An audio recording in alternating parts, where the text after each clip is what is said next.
après la Révolution, il y a eu la mise en place d'un mécanisme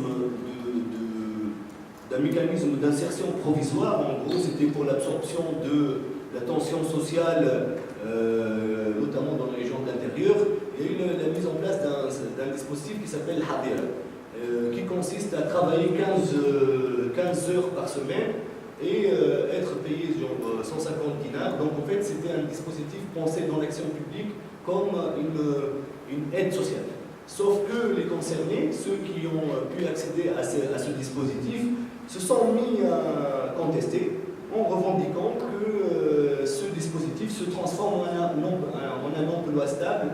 Et leur revendication principale était d'augmenter les heures de travail pour pouvoir bénéficier de la sécurité sociale, donc le CNSS. Troisième situation, à Gassaïn, le 16 janvier, un jeune de 26 ans, il s'appelle Rida Yahya, s'est suicidé.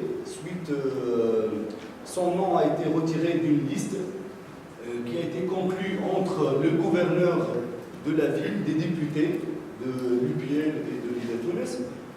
Et donc il conteste le clientélisme autour de l'accès à l'emploi dans la ville de Kasserine.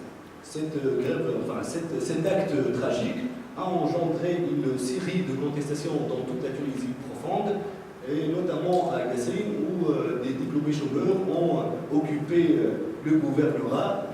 Les premiers jours, c'était presque 1000 personnes, et petit à petit, ils se sont partagés entre des groupes qui continuaient à contester dans les délégations et dans le gouvernorat, et un autre groupe composé des différents représentants des sit-ins qui a entamé un sit-in devant le ministère de l'Emploi. Donc, la question, la première question que je me suis posée en observant ces différentes dynamiques est celle du passage à la politique. Donc, comment des outsiders de la politique, des individus qui ont été considérés comme dépolitisés, comme n'ayant pas les ressources, les compétences politiques pour pouvoir s'engager dans une action contestataire, deviennent des acteurs de changement. Comment deviennent-ils des acteurs de contestation? Donc la première hypothèse vient de la sociologie de la jeunesse. Les travaux d'Olivier Galland considèrent que la jeunesse est un processus d'autonomisation qui consiste à acquérir les attributs de l'âge adulte, notamment en réalisant une insertion professionnelle, en accédant à la décohabitation et à la mise en couple. L'observation de ce qui se passe dans la sphère de la jeunesse en Tunisie nous met face à un certain constat de blocage de ce processus. On est face à un durcissement généralisé de ce processus d'autonomisation, ce qui fait que l'action contestataire, l'entrée à la politique, devient un dernier recours. Donc, on n'est pas face à des gens politisés au départ, c'est des gens qui... c'est-à-dire que l'action contestataire devient l'équivalent de fuir le pays, c'est-à-dire que c'est une raison, c'est une piste parmi d'autres qui permettent à ces jeunes-là de sortir de cette panne biographique, de sortir de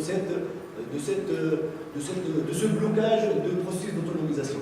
Donc, dans les contextes de régions de l'intérieur où il y a plus de jeunes qui souffrent du chômage, en l'occurrence à Gasserine, où il y a un taux de chômage dans quelques délégations qui avoisine les 34%, donc un taux totalement élevé par rapport au reste des régions de la Tunisie. Ces jeunes ont commencé petit à petit à suivre des petites mobilisations. Ils se sont mis, en fait, le moment de mort de Rida Yahya, où il était une sorte de déclencheur pour que ces jeunes-là se rassemblent et se mettent dans une action contestataire. Sauf que l'entrée dans la contestation n'est pas... c'est-à-dire que quand on rentre dans la contestation, il n'y a pas seulement l'acte de contestation qui... il n'y a pas seulement ce défi de contester, mais c'est le défi de continuer à contester et surtout de réaliser les objectifs de cette contestation. Donc, dans un contexte caractérisé par une méfiance généralisée des acteurs politiques institutionnels, notamment des partis politiques, qui s'est manifesté, donc, comme j'ai dit, lors des moments électoraux, et qui a été observé donc, particulièrement chez ce groupe social, ces jeunes ont été appelés à produire, à bricoler une identité collective à leur contestation. Donc, on n'accepte pas que des partis politiques ou des syndicats viennent représenter ces groupes auprès des différentes branches de l'action publique. Comment fait-on? Donc, c'est d'où l'importance de suivre ces actions, d'observer le déroulement de ces actions, donc de suivre les discussions, les échanges, l'espace contestataire comme l'espace de construction démocratique. C'est-à-dire que ces jeunes-là, par exemple la Kasserine, donc avec le refus de l'intervention des partis politiques pour cause de récupération, ces jeunes ont commencé à engager des débats, donc, puisque la salle aussi, enfin le lieu physique de déroulement de la contestation était favorable à l'organisation des délibérations, il y avait une multiplication des tables, enfin des cercles de débat, avec des conflits, des tensions, des va-et-vient, des accords, des désaccords. Et on a fini donc à un moment donné par inventer un mécanisme participatif, donc en fait mise en place d'une élection des représentants de différents groupes, de différents situneurs.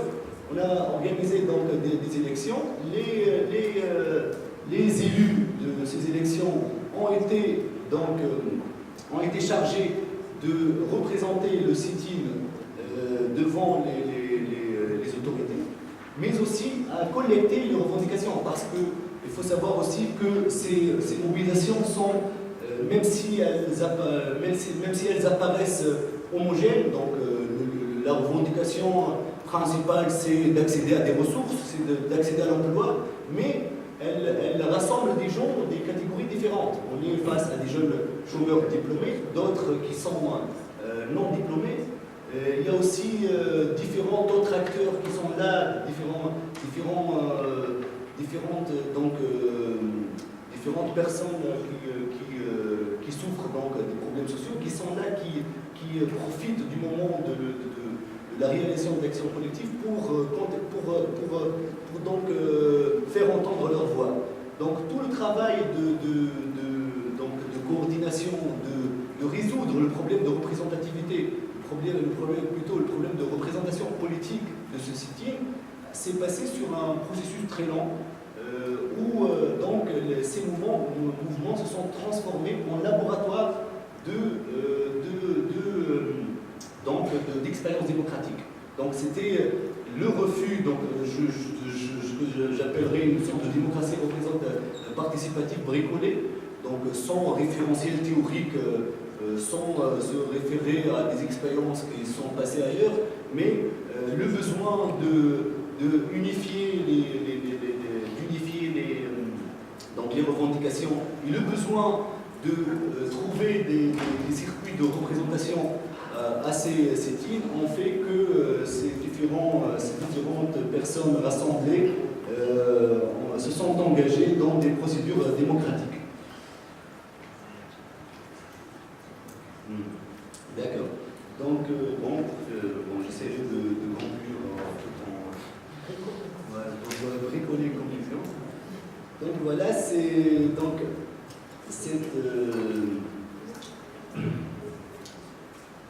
une autre dimension sur laquelle je voulais insister, donc toujours dans ce clivage entre les acteurs institutionnels de la politique et ces nouveaux acteurs de contestation, c'est une question de temporalité.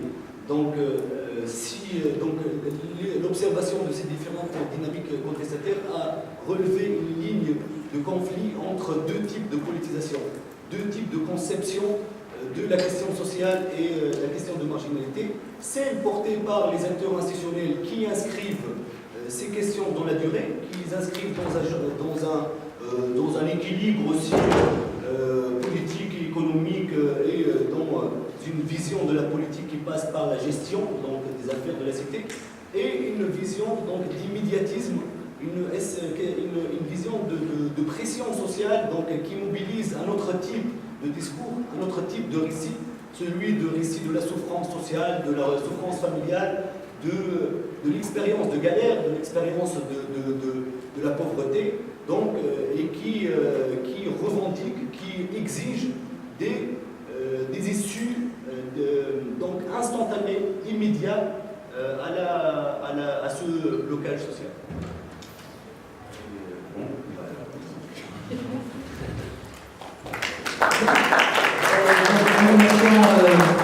Le jeune Aïe pour